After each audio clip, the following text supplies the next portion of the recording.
7 में, और आज का हमारा एक फ्रेश टॉपिक रहने वाला है। और आज का हमारा जो टॉपिक है वो है human reproductive system, human reproduction, जिसमें हम हिंदी में कहें तो मानव प्रजनन तंत्र के बारे में आज हम सीखने वाले हैं। और बहुत डिटेल में हम इन्हें समझेंगे, हर एक चीज को हम डिटेल में समझेंगे, और उसके बाद अंत में हम इनके प्रश्न उत्तर को भी डिस्कस करेंगे। तो आज हमारी प्रजनन तंत्र की पहली ये क्लास है। इस तंत्र की हमें जरूरत क्यों पड़ी? हमारी बॉडी में बहुत सारे अलग अलग प्रकार के तंत्र हैं, जैसे कि श्वसन तंत्र, पाचन तंत्र, ऐसे ही प्रजनन तंत्र भी है। आप जानते हो श्वसन तंत्र की जरूरत हमें क्यों पड़ी? क्योंकि श्वसन तंत्र से हम ऑक्सीजन और कार्बन डाइऑक्साइड गैसेस का विनिमय करते हुए जो एनर्जी है उसका प्रोडक्शन करते थे। वहीं जब हम पाचन तंत्र की बात करते हैं तो खाने को पाचन करने के लिए, खाने का पाचन करने के लिए और उससे बॉडी में भेजने के लिए, उसे कोशिकाओं तक भेजने के लिए पाचन तंत्र की हमें जरूरत पड़ी। तो प्रजनन तंत्र की जरूरत हमें क्यों पड़ी?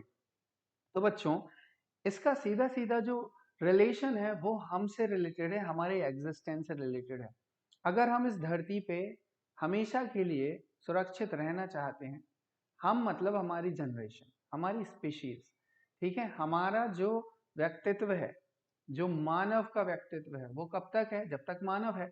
मानव खत्म तो उसका अस्तित्व भी खत्म हो जाता है ना। व्यक्तित्व की जगह आप सही वर्ड का यूज करें तो अस्तित्व। हमें अपना अस्तित्व बनाए रखना है भौतिक रूप से, पूरे तरीके से फिजिकली। अगर हमें अपने आप को यहाँ एग्जिस्ट करना है तो फिर हमें लगातार अपनी जनरेशन को अपने आगे लगातार अपने आगे लाते रहना होगा। तो उसके लिए हमारी बॉडी में कुछ बायोलॉजिकल चीजें होती हैं जो हमें हेल्प करती हैं हमारी जनरेशन को, उसके अस्तित्व को बचाए रखने के लिए।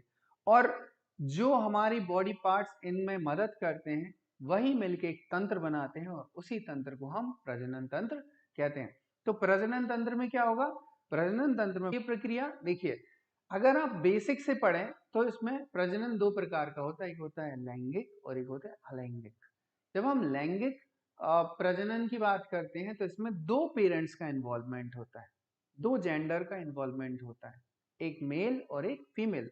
वहीं जब अलैंगिक प्रजनन की बात करते हैं तो उसमें सिर्फ एक पेरेंट का ही इन्वॉल्वमेंट होता है, उसे अपने विपरीत लिंग के व्यक्ति की जरूरत नहीं पड़ती है, वो अकेला ही प्रजनन करने में सक्षम होता है, तो वो अलैंगिक प्रजनन होगा। लेकिन हम मानव का प्रजनन पढ़ रहे हैं जिसमें दो अलग अलग लिंग के प्राणी होंगे, दो पेरेंट्स होंगे, और वो दोनों प्रजनन की मदद से, अपने प्रजनन तंत्र की मदद से नए ऑर्गेनिज्म को, नए प्राणी को पैदा कर सकेंगे। और उसकी प्रॉपर प्रोसेस ही हमें इस वीडियो में पढ़नी है, उनके प्रॉपर तंत्रों को हमें इस वीडियो में पढ़ना है। तो चलिए शुरू करते हैं आज का टॉपिक। तो हम प्रजनन से क्या समझते हैं?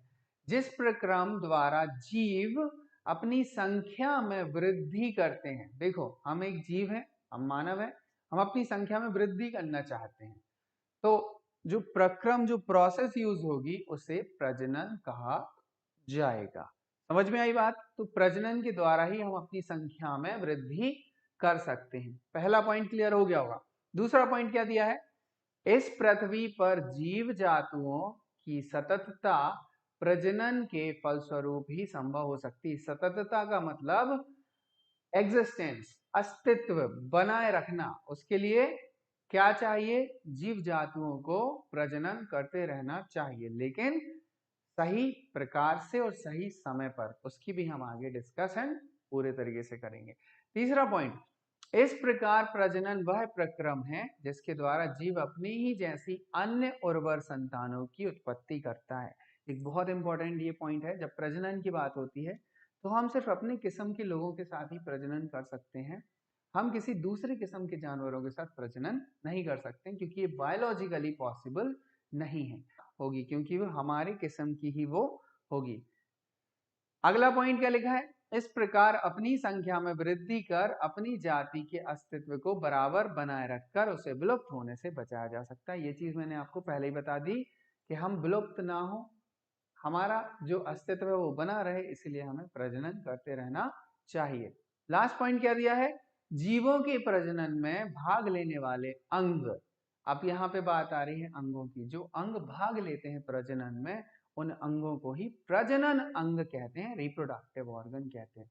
तो जितने भी ऑर्गन्स रिप्रोडक्शन में पार्टिसिपेट करेंगे उन्हीं ऑर्गन्स को ही रिप्रोडक्टिव ऑर्गन कहेंगे और उस पूरे सिस्टम को रिप्रोडक्टिव सिस्टम कहेंगे या प्रजनन तंत्र कहेंगे।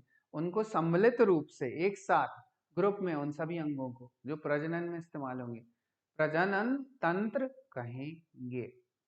समझ में आ रहा होगा।